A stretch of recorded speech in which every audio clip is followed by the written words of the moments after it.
Olá, estudante! Seja bem-vindo à nossa aula de revisão da unidade 1. Eu sou a professora Elisângela Bernardino. Prof. Iris. E vamos para a nossa revisão, porque tem muita coisa aqui para a gente revisar, para que vocês tenham sucesso aí na avaliação da unidade 1. Vamos conhecer, então, quais são as aulas que nós iremos revisar? Acompanhe aí comigo. Então, nós temos aí 4 aulas, né? Lembrando que a unidade, ela tem várias outras aulas. Então, não significa aí que vai cair, que a avaliação é só essas 4 aulas, né, professora Iris? Não, vai é envolver, só uma parte, né? Isso, vai envolver outras aulas. Então, a gente tem aqui, na aula 1, epidemiologia e atividade física, né? No caso, é a aula que a gente vai revisar. Aula 3, pirâmide da atividade física. E aula 6 e 7, que falou sobre metabolismo, né? Parte 1 e parte 2. Vamos falar da primeira aula, epidemiologia e atividade física. O que você lembra, professora Iris, dessa aula?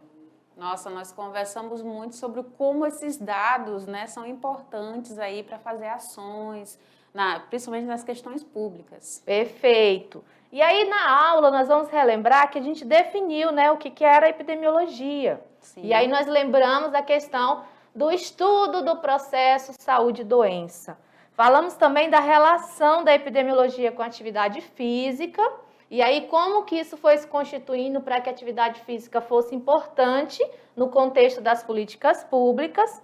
Falamos dos determinantes da atividade física, o nível de atividade física, a questão dos espaços, dos indicadores.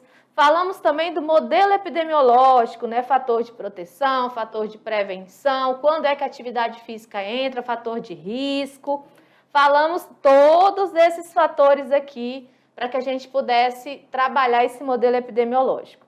E também contemplamos os estágios de comportamento para atividade física, que nós temos lá o estágio de pré-contemplação, contemplação, estágio de ação, manutenção. Então, nós temos ali os nossos estágios de comportamento. Referente ao conceito, então fica ligado aí comigo sem piscar. Qual que seria o conceito, então, do que é a epidemiologia, professora Iris? Ela é uma ciência que estuda os fenômenos da saúde e doença e os seus determinantes em grupos na população. Perfeito. Então, quando eu penso em epidemiologia, eu vou analisar ali, é uma ciência, né? O processo saúde e doença. Isso só em populações isoladas, em grupos, né, de populações a nível de Brasil e a nível de mundo. Aqui nós trouxemos alguns desses fatores determinantes que a epidemiologia estuda, que envolve ali a genética, o meio ambiente, o estilo de vida. E o estilo de vida é algo que a gente trabalhou bastante na unidade 1. Nós também falamos do modelo, né? Como eu já tinha mencionado logo no início, esse modelo vai falar o quê? Dos níveis, então classificar em suficientemente ativo, ativo, insuficientemente ativo. Vai falar dos determinantes, o que determina o padrão de atividade física, e aí vai envolver variáveis sociais, culturais, econômicas. Falamos também das propostas de intervenção, então você começar a fazer intervenção na sua comunidade. E apontamos alguns determinantes, que seriam quais, professora Iris? Nós teríamos aí as variáveis demográficas, ambientais, suporte social e ainda cognitivas. Perfeito. Então, a gente vê a amplitude aqui da epidemiologia, né, do modelo epidemiológico de atividade física. E aí, para fechar nossa revisão, vamos relembrar, então, os estágios de comportamento. Então, vejam bem. Pré-contemplação, estágio ali largado no sofá, né? Aquele estágio que você tá ali e não quer saber de nada. Você tá ali largado, entregue ao sedentarismo e ao comportamento sedentário.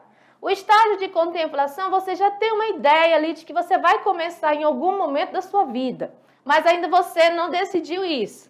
No estágio de preparação, você pretende iniciar, vai iniciar, mas ainda não começou. Então, você está ali se preparando. No estágio de ação, você já está realizando, né? Já mudou o seu comportamento, já está fazendo atividade física. E no estágio de manutenção, você vai manter essa atividade física de forma contínua. Então, já é aquele estágio mais avançado, é o estágio que nós queremos para você, estudante da mediação. E aí nós fechamos, professora Iris, a revisão dessa aula, dizer para você que é muito fácil esse conteúdo, se você prestou atenção na aula, revisou aqui com a gente, tenho certeza que qualquer questão que cair referente a essa aula, você vai tirar de letra.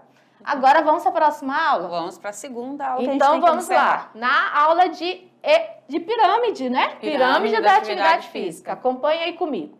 Então, na aula 3 de pirâmide, o que a gente viu nessa aula, professora Iris? Nós falamos sobre a abordagem do estilo de vida, né? Além do que é a pirâmide, né? Iniciando ali. Abordagem, logo em seguida nós falamos sobre os níveis da pirâmide. Perfeito. Dentro dessa pirâmide, nós mostramos essa simplificação de um programa de atividade física. Ok. Dentro dessa abordagem do estilo de vida, falamos aí da relação com os componentes de treinamento. E dentro desses níveis, nós falamos dos cuidados com a prática da atividade física. Perfeito. Então, aqui a gente tem um esquema geral do que foi a aula. Vamos detalhar um pouquinho mais agora. Fica sem piscar aí com a gente. Então, referente à estrutura da pirâmide, o que a gente vai relembrar? Ela tem 4 níveis, é semelhante à pirâmide alimentar, mas não é a pirâmide alimentar. O que caracteriza a pirâmide da atividade física? Ela é um programa formal de exercício. Então, na estrutura dela, ela traz essa proposta de ser um programa formal.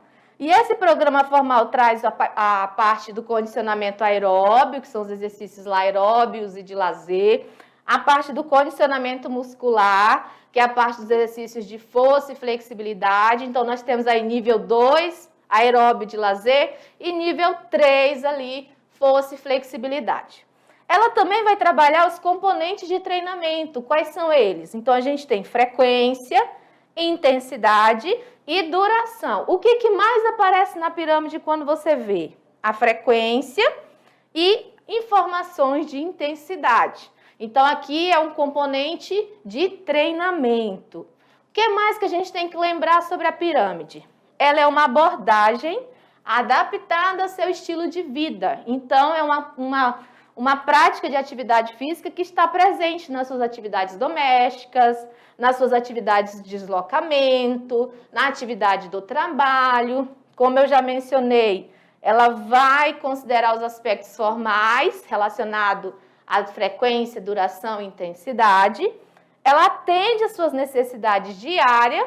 E ela faz o quê, professora Iris? Ela melhora o estado de saúde dos indivíduos. Perfeito. Então, aqui a gente tem 4 níveis. Lembrando que o nível 1, nós temos, então, atividades do cotidiano. Entra ali deslocamento, trabalho, atividades domésticas. Aqui no nível 2, temos as atividades aeróbias e de lazer. Uma recomendação aqui de 3 a 5 vezes por semana. E no nível 3, nós temos atividades de força e flexibilidade, recomendação de 2 a 3 vezes por semana.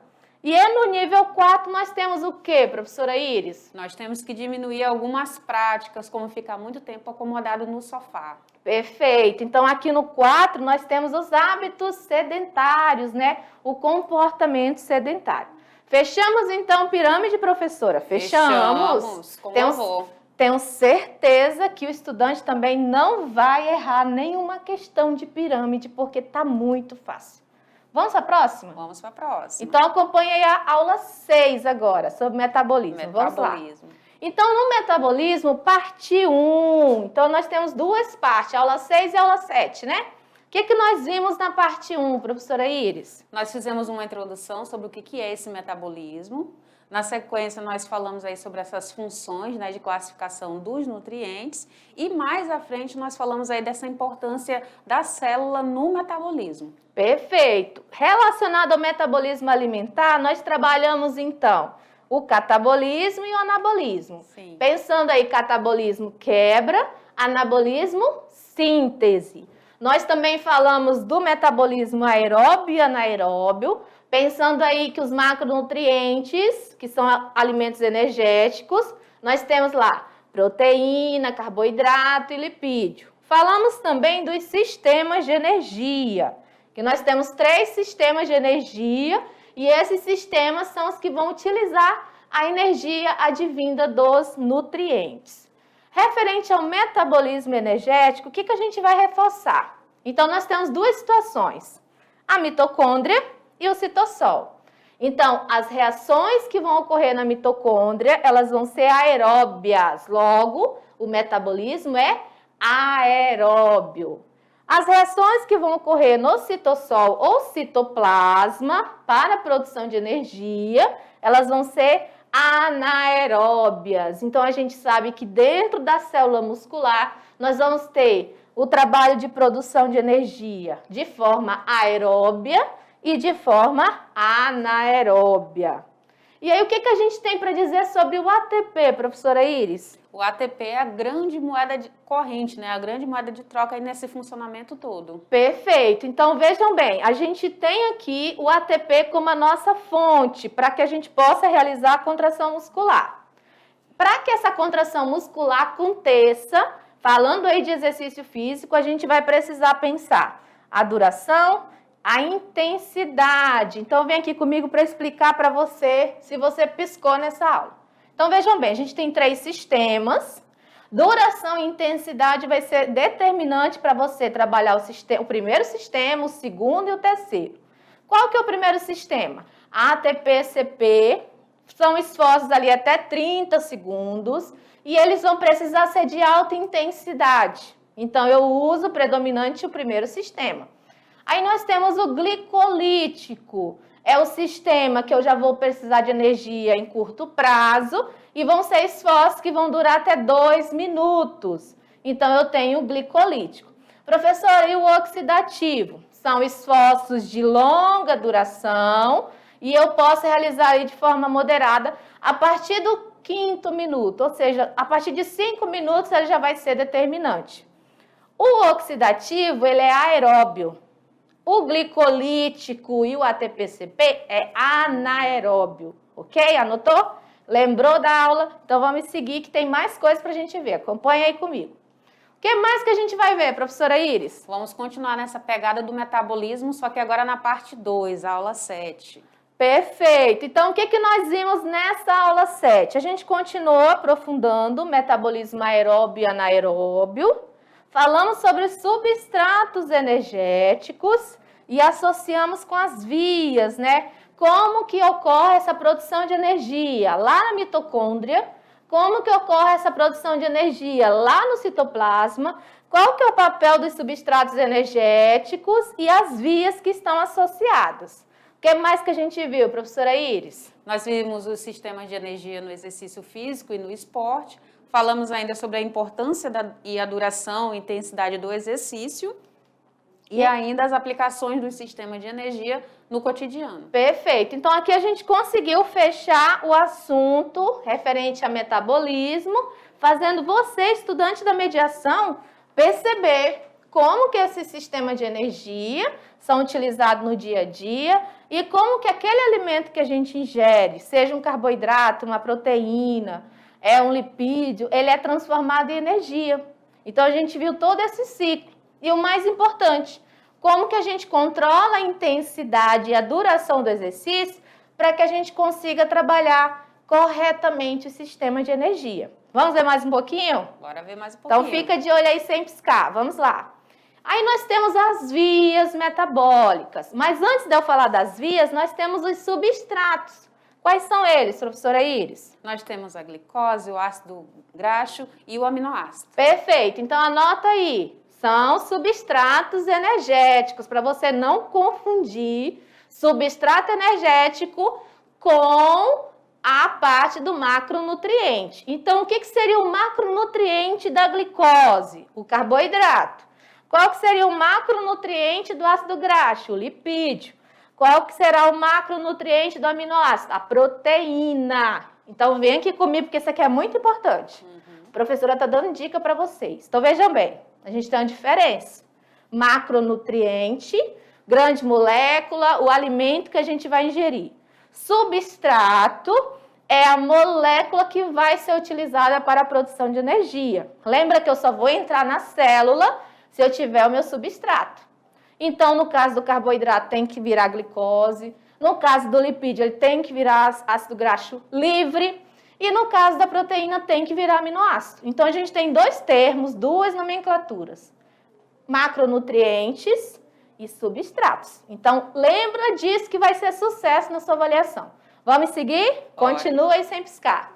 Quais que são as vias aqui que a gente tem para o metabolismo da glicose?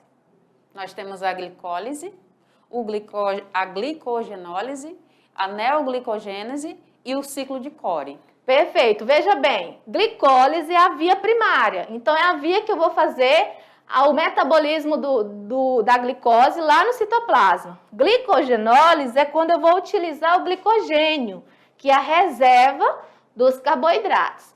E a neoglicogênese é quando eu vou sintetizar nova glicose, porque eu não tenho mais disponível no meu músculo, nem na forma de glicogênio, nem na forma de glicose. Então, eu preciso de nova glicose. Então, eu vou realizar a neoglicogênese. E o ciclo de Cori é quando eu tenho a formação do lactato, lembra? Lactato, alta intensidade. Então, eu vou fazer essa síntese de glicose no ciclo de Cori. Quais são as vias referentes aos substratos do ácido graxo? Nós temos a lipólise e a beta-oxidação. Perfeito. Vem aqui comigo, porque essa é legal. Vem aqui comigo. Vamos lembrar lá do nosso porão, que a gente ilustrou na aula. Tem um porãozinho, então eu vou descer o porão lá no tecido adiposo. Então, quando eu desço o porão, eu faço lipólise. Então, busco a gordura lá no tecido adiposo, coloco na corrente sanguínea, ela chega na célula. Quando ela chegar na célula, entrar na mitocôndria, eu tenho beta-oxidação, ok? Vamos seguir para falar um pouquinho de aminoácidos agora. Acompanha aí comigo. Quais são as vias aqui referente ao aminoácido? A desaminação e a transaminação. Perfeito. E referente aqui, o aminoácido, a gente precisa o quê? Evitar, né? Usar o menos possível e aí dar prioridade para esses dois sistemas e esses dois substratos aqui. Então vamos lá, nós também falamos dessa distribuição em situações de repouso, de atividade física. E aí como que fica no repouso, professora Iris? Nós temos aí a utilização de 60% dos lipídios, da glicose e do glicogênio em torno de 35% e das proteínas de 2% a 5%. Perfeito. Aí nós vamos ter aqui um exercício leve. Verifica que o lipídio ainda fica ali no valor elevado, né, de uso. O glicogênio já aumenta um pouquinho mais e a proteína continua o mesmo percentual. Então, exercícios em atividade física leve e moderada é muito semelhante ao que você vai fazer ali no repouso em relação ao uso da energia. Nós temos o exercício em alta intensidade. E aí nós temos o lipídio sendo utilizado apenas 3% em relação ao início. Nós temos aí um aumento bem grande aí, relacionado à glicose e o glicogênio de 95% e as proteínas de 2%. Olha que interessante. Então aqui a gente já teve uma inversão, né? A glicose e o glicogênio passou a ser mais utilizado e o lipídio teve ali um decréscimo, né? Diminuiu, passou a ser quase o mesmo percentual ali da proteína, muito próximo, né? Um é 2 e o outro é 3. Aí nós temos aqui o endurance, que são atividades de alta resistência, né? Como que fica esse uso dos substratos e dos macronutrientes ali? Em relação ao exercício de alta intensidade, ele aumenta para 15% os lipídios, ele decresce, né, aí a glicose e o glicogênio para 70% e a proteína também cresce um pouco de 5% a 8%. Perfeito. Então, vem aqui comigo para a gente refletir em cima desse slide. O prof vai dar mais uma dica para vocês. Então, vamos lá. Eu estou vendo esse gráfico, estou vendo a distribuição dos macronutrientes, dos substratos. Eu já sei a diferença do que é substrato e do que é macronutriente. E aí, eu vou perceber agora que, dependendo da intensidade da duração, eu vou usar mais um do que outro. Por exemplo, no nosso gráfico, a gente viu que esforços de alta intensidade vai requerer mais glicose e glicogênio. E aí, quando a gente diz requerer mais, a gente está dizendo que é predominante. E aí, se a gente olha lá em esforços, no caso, repouso e esforços leve a moderado, o que é que predomina? A parte dos lipídios. Isso. Então, a gente vê que os lipídios vai predominar. Então, essa é a dica. Fica ligado que eu tenho certeza que você vai acertar todas as questões. A gente só vai ter aluno tirando 10 aí na educação física. E vou lembrar também que não é só essas aulas que a gente revisou. Então, cai as outras aulas também, que eu tenho certeza que você vai tirar de letra. Então, nós chegamos na hora da nossa avaliação. Isso, é a hora que o aluno vai gabaritar as questões, né, prof? Isso, não vou desejar boa sorte, não. Eu vou desejar sucesso, gabarito, porque vocês são capazes. E até a próxima. Tchau, gente.